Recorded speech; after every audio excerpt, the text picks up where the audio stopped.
Friends, வணக்கம் and welcome back to my channel. இன்றைக்கி நம்ம சேனலில் ஒரு சூப்பரான சப்பாத்தி ரெசிபி, அதுவும் மீந்து போன சாதத்தில் நல்லா சாஃப்டாக ஒயிட் கலரில் எப்படி செய்கிறதுன்னு தான் பார்க்க போகிறோம். இது செய்கிறதுக்காக மீதியான சாதம் இருந்தாலும் பரவாயில்ல, நம்ம ஆல்ரெடி வச்சுருக்கிற சாதமாக இருந்தாலும் கொஞ்சம் ஜாரில் சேர்த்திட்டு அது கூட கொஞ்சமாக தண்ணியும் சேர்த்தி நல்லா நைஸ் பேஸ்ட்டாக அடித்து எடுத்துக்கலாம். இது சாதம் முழுசாக இருக்கக்கூடாது, நல்லா நைஸ் ஒரு பேஸ்ட்டாக ஆயிடணும்.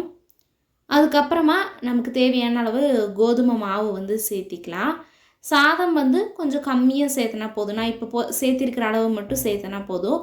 ரொம்ப சேர்த்தனோம்னா பிசு பிசுப்பாயிரும். கோதுமை மாவு சேர்த்தனதுக்கப்புறமா தண்ணி சேர்த்தி உப்பும் சேர்த்தி நம்ம சப்பாத்தி மாவோட பதத்துக்கு நல்லா ஒட்டாமல் பெசரி எடுத்துக்கலாம். எப்போவுமே சப்பாத்தி பூரியெல்லாம் நல்லா சாஃப்டாக வரணும்னா நல்லா இழுத்து பெசறினோம்னா மாவு நல்லா சாஃப்டாக இருக்கும். சப்பாத்தியுமே 2-3 நாள் ஆனாலும் அப்படியே தான் இருக்கும். இப்போ மாவெல்லாம் பெசறினதுக்கப்புறமா நம்ம சப்பாத்தி தேய்க்கிறதுக்கு ஸ்டார்ட் பண்ணிடலாம். சப்பாத்திக்கு எப்போவுமே அளவாக மாவு போட்டு தேய்க்கணும். அப்படி இல்லைன்னா ரொம்ப கருகிற மாதிரி ஆயிரும். இப்போ ஒரு அளவு மீடியமாக தேய்ச்சதுக்கப்புறமா நான் இப்போ ஃபோல்டு பண்ணுற மாதிரி நாளாக ஃபோல்டு பண்ணிவிட்டு அதுக்கப்புறமும் தேய்ச்சிக்கலாம். இது கரெக்டான ஷேப் வராது, ஆனால் நல்லா சாஃப்டாக நல்லா உப்பி வரும். அதுக்காகத்தான் இப்படி ஃபோல்டு பண்ணோம். லேயராக வேண்டாம் அப்படின்னா நம்ம நார்மலாகவே தேய்ச்சிக்கலாம், ஃபோல்டு பண்ண வேண்டாம். இப்போ எல்லாத்தையுமே தேய்ச்சி எடுத்ததுக்கப்புறமா தோசைக்கல்லில் நல்லா ஆயில் அப்ளை பண்ணிவிட்டு நம்ம சப்பாத்தி எப்படி ரெடி பண்ணி எடுப்போமோ அதே மாதிரி சுட்டு எடுக்க வேண்டியதுதான்.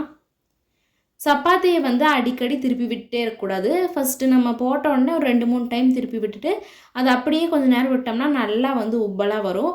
சப்பாத்தி ரெடி ஆயிடுச்சா இல்லையான்னு பார்க்குறது இந்த சப்பாத்தி ஃபுல்லாகவே சின்ன அந்த பால்ஸாக வந்ததெல்லாம் ப்ரௌன் ஷேட் வந்திருக்கும். அப்படி இருந்ததுனாலே நம்ம சப்பாத்தி ரெடி பண்ணி எடுத்துடலாம். இந்த சப்பாத்தி ரொம்ப கலராகவோ கருகவோ செய்யாது. சாதம் சேர்த்தி இருக்கிறதுனால நல்லா ஒயிட் கலரில் மைதா மாவில் செஞ்சால் எப்படி இருக்குமோ அதே மாதிரி சாஃப்டாக நல்லா துணி மாதிரி இருக்கும்.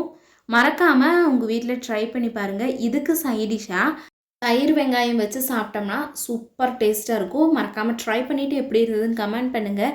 வீடியோ பிடிச்சிருந்தனா லைக் அண்ட் சப்ஸ்கிரைப் பண்ணிக்கோங்க. தேங்க்ஸ் ஃபார் வாட்சிங்.